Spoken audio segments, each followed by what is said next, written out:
Hello friends, मैं हूं संजय कुमार और स्वागत करता हूं आपका अपने चैनल ग्रामर स्टडी पर। और आज मैं बताऊंगा कि इंग्लिश की वोकेबलरी को किस तरह से इम्प्रूव करें और उसके लिए बेस्ट टेक्निक जो शायद आपने आज तक ना सुनी होगी और ना ही पढ़ी होगी।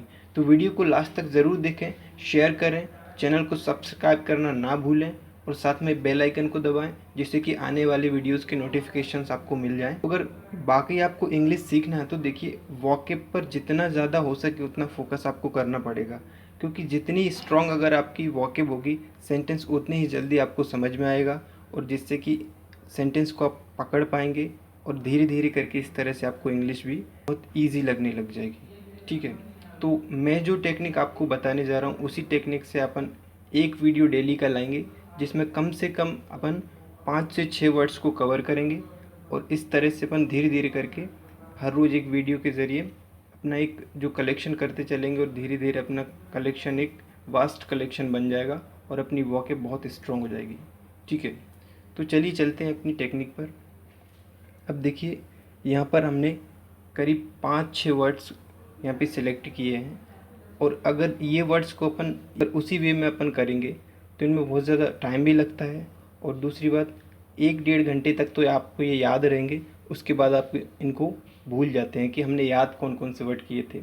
ठीक है, तो मैं जो टेक्निक बताऊंगा उससे आपको कम से कम टाइम में ज़्यादा से ज़्यादा वर्ड्स याद रहेंगे और इस तरह से आपको ये बहुत हेल्पफुल होगी।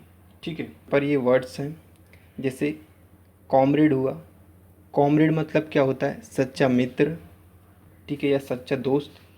इसके बाद में यहाँ पर देख लेते हैं प्रॉस्पेरिटी। तो प्रॉस्पेरिटी मतलब होती है खुशहाली, समृद्धि। और इसके बाद में डिमोलिश। तो डिमोलिश मतलब होता है बर्बाद करना या तहस नहस कर देना, इसको एबोलिश भी बोलते हैं। इसके बाद में आती है डिवोशन। डिवोशन मतलब होता है प्रेम भाव या फिर लगन, जिसको बोल रहे अपन। इसके बाद में प्रेडिकमेंट। प्रेडिकमेंट मीन्स होता है कठिन परिस्थिति या कठिन स्थिति। ठीक है, इसके बाद में कंडेम। कंडेम मीन्स होता है निंदा करना, मतलब निंदनीय। ठीक है, तो ये जो वर्ड्स हैं, अगर इनको अपन जिस तरह से याद करते आए हैं और करते हैं अभी तक, उस वे में याद करें तो अभी तो ये याद हो जाएंगे, लेकिन कुछ समय के बाद ये हम भूल जाते हैं। तो अपने को वो फॉलो नहीं करना है। अपने को क्या करना है कि ये जितने भी सिलेक्टेड वर्ड हैं इनको अपने को क्या करना है, एक सेंटेंस में कन्वर्ट कर देना है। जैसे ये है, यहाँ पर हमने क्या किया, इनको एक सेंटेंस में कन्वर्ट कर दिया। जैसे सच्चा मित्र कठिन स्थिति में प्रेम खुशहाली बर्बाद करे ये निंदनीय है। ठीक है, तो इस तरह से अगर आप सेंटेंस को 1-2 बार पढ़ेंगे तो सेंटेंस तो आपको ईजिली याद हो ही जाएगा। साथ में इसके 2 बेनिफिट होंगे आपको। कि फर्स्ट बेनिफिट क्या होगा कि जो वर्ड्स आपने याद किए हैं वो वर्ड्स आपको याद रहेंगे, और सेकंड, ये दोनों हिंदी और इंग्लिश दोनों में याद रहेंगे। ठीक है, अब यहाँ पर देखिए, सेंटेंस आपने पढ़ लिया और आपको याद है। यहाँ पर देखेंगे कि सच्चा मित्र, सच्चा मित्र को हमने क्या पढ़ा था? कॉमरेड। कठिन परिस्थिति, कठिन परिस्थिति को हमने क्या पढ़ा था? प्रेडिकमेंट। ठीक है, इसी तरह से प्रेम, प्रेम भाव या फिर लगन, हमको क्या क्या पढ़ा था हमने यहाँ पे? डिवोशन मतलब होता है प्रेम भाव या लगन। इसी तरह से खुशहाली का हमने क्या पढ़ा था? प्रॉस्पेरिटी। या समृद्धि या खुशहाली बात करें तो क्या होता है? प्रॉस्पेरिटी। इसके बाद में आता है अपना बर्बाद करना। बर्बाद करना का हमने पढ़ा था डिमोलिश करना। ठीक है, इसके बाद में निंदा करना का हमने पढ़ा था यहाँ पे कंडेम। कंडेम मीन्स होता है निंदा करना।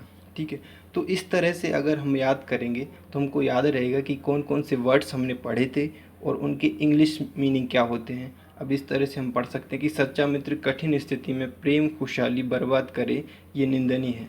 तो यहाँ पर हमको पता चल जाएगा कि कॉमरेड मीन्स होता है सच्चा मित्र, कठिन परिस्थिति को हम बोलते हैं प्रेडिकमेंट, प्रेम और खुशहाली को बोलते हैं हम डिवोशन और प्रॉस्पेरिटी, और बर्बाद करना को हम बोलते हैं डिमोलिश करना। इसके बाद में निंदा करना को हम बोलते हैं कंडेम। इस तरह से अपना ये कम से कम टाइम में, हार्डली आपको 2 मिनट लगेंगे। अभी यहाँ पर मैंने आपको ये समझाया इसलिए आपको ज़्यादा टाइम लगेगा। अगर आप करते हैं तो हार्डली आपको 2 मिनट लगेंगे और इस तरह से मिनिमम टाइम में आप मैक्सिमम वर्ड्स याद रख सकते हैं। ठीक है, तो इस तरह से अपना एक वीडियो डेली आएगा। इस तरह अपन धीरे धीरे करके अपनी वॉकेब को बहुत ज़्यादा स्ट्रॉन्ग कर। तो इस तरह इस सेंटेंस को आप एक कॉपी में लिख लीजिए और उसको दिन में कम से कम 1 या 2 बार रिवाइज़ कीजिए।